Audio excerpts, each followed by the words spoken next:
నమస్తే, welcome to Andhraprabha. నేను Nageswari. TDP అధినేత నారా చంద్రబాబు నాయుడు ఆంధ్రప్రదేశ్ 4వ ముఖ్యమంత్రిగా ప్రమాణ స్వీకారం చేశారు. చంద్రబాబు చేత ఏపీ గవర్నర్ అబ్దుల్ నజీర్ ప్రమాణం చేయించారు. ప్రమాణ స్వీకారం అనంతరం ప్రధాని నరేంద్ర మోదీ, గవర్నర్ నజీర్ చంద్రబాబుకు శుభాకాంక్షలు తెలిపారు. అయితే చంద్రబాబు 28 ఏండ్లకే ఎమ్మెల్యేగా ఎన్నికై ఉమ్మడి ఏపీ అసెంబ్లీలో అడుగుపెట్టారు. 30 ఏండ్లకే మంత్రి పదవి వరించింది. 14 ఏండ్లు ముఖ్యమంత్రిగా, 15 ఏండ్లు ప్రతిపక్ష నేతగా ఉన్నారు. ఉమ్మడి రాష్ట్రంలో 2 సార్లు, రాష్ట్ర విభజన తర్వాత 2 సార్లు ముఖ్యమంత్రిగా ప్రమాణ స్వీకారం చేసిన అరుదైన ఘనతను సాధించారు. మొన్నటి వరకు 3 సార్లు ముఖ్యమంత్రిగా ఉన్న చరిత్రను తిరగరాస్తూ తాజాగా 4వసారి సీఎం గా బాధ్యతలు చేపట్టారు. ఏపీ ముఖ్యమంత్రిగా జూన్ 12 ఉదయం 11:27 సింహలగ్నంలో బాధ్యతలు స్వీకరించారు. ఈ ప్రమాణ స్వీకార మహోత్సవానికి దేశ ప్రధాని మోదీతో పాటు ముఖ్య శాఖల కేంద్ర మంత్రులు హాజరయ్యారు. 2014లో తెలంగాణ నుంచి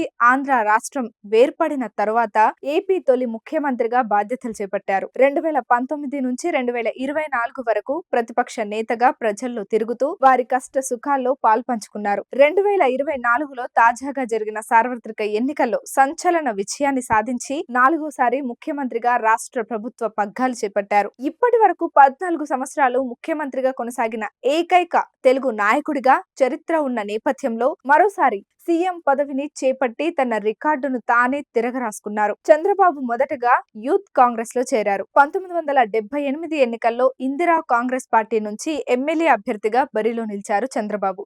జనతా పార్టీ నుంచి బలమైన అభ్యర్థిగా ఉన్న పట్టాభి చౌదరిని ఓడించి 26 ఏళ్ల ప్రాయంలోనే ఎమ్మెల్యేగా గెలిచి చంద్రబాబు చరిత్ర సృష్టించారు. కాంగ్రెస్ ప్రభుత్వంలో మంత్రిగా పనిచేశారు. ఎన్టీఆర్ కుమార్తె భువనేశ్వరిని చంద్రబాబు పెళ్లి చేసుకున్నారు. తెలుగువారి ఆత్మ గౌరవం నినాదంతో 1982లో ఎన్టీఆర్ తెలుగుదేశం పార్టీని స్థాపించారు. ఈ సమయంలో చంద్రబాబు కాంగ్రెస్ లోనే కొనసాగారు. 1983 అసెంబ్లీ ఎన్నికల్లో కాంగ్రెస్ అభ్యర్థిగా మరోసారి చంద్రబాబు పోటీ చేసి ఓడిపోయారు. ఆ తర్వాత ఏడాదిలోనే ఆయన తెలుగుదేశం పార్టీలో చేరారు. పార్టీలో అత్యంత క్రియాశీలకంగా మారారు. తెలుగుదేశం పార్టీ ఎదుర్కొన్న అనేక రాజకీయ సంక్షోభాలను తిప్పికొట్టడంలో చంద్రబాబు తన మార్క్ను చూపించారు. 1995లో మొదటిసారిగా ముఖ్యమంత్రిగా చంద్రబాబు బాధ్యతలు చేపట్టారు. పరిపాలనలో సరికొత్త సంస్కరణలకు శ్రీకారం చుట్టారు. ప్రభుత్వ కార్యాలయాలకే పరిమితమైన ఉద్యోగులను ప్రజల వద్దకు పాలన పేరుతో క్షేత్రస్థాయిలోకి తీసుకువెళ్లారు.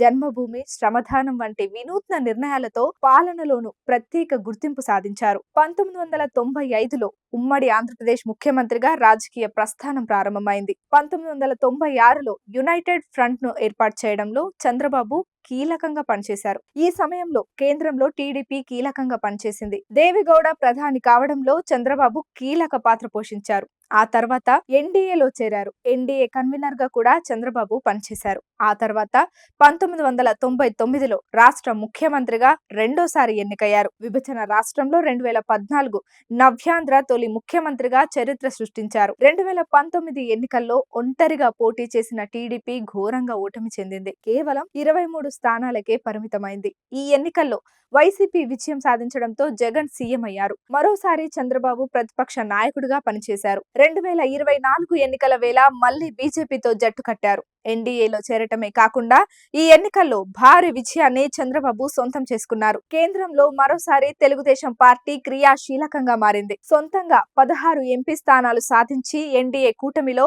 రెండో అతిపెద్ద పార్టీగా అవతరించింది. ఈ 5 సంవత్సరాల కాలం పూర్తయితే మొత్తం 19 ఏళ్ల పాటు తన విలువైన సేవలను రాష్ట్రానికి అందించిన వారి ఖాతాలో చెరిగిపోని ముద్ర వేసుకోనున్నారు. చంద్రబాబు పీఠం ఎక్కిన తర్వాత తీసుకున్న ప్రతి నిర్ణయం సంచలనంగా ఉండేది. టెక్నాలజీ మొదలు వ్యవసాయం వరకు, విద్య మొదలు మద్యం వరకు ప్రతి నిర్ణయంలో తనదైన మార్క్ చూపించారు. గతంలో హరిత ఆంధ్రప్రదేశ్ సాధకుడిగా, స్వచ్ఛాంధ్రప్రదేశ్ సేవకుడిగా కూడా పేరు పొందారు. నవ్యాంధ్ర రాజధాని నిర్మాణ శ్రామికుడిగా తన అడుగుల వేగం పెంచుతూ అభివృద్ధి దిశగా ముందుకు సాగుతున్నారు. ఈ సందర్భంగా అభినందనలు తెలుపుతోంది ఆంధ్రప్రభ.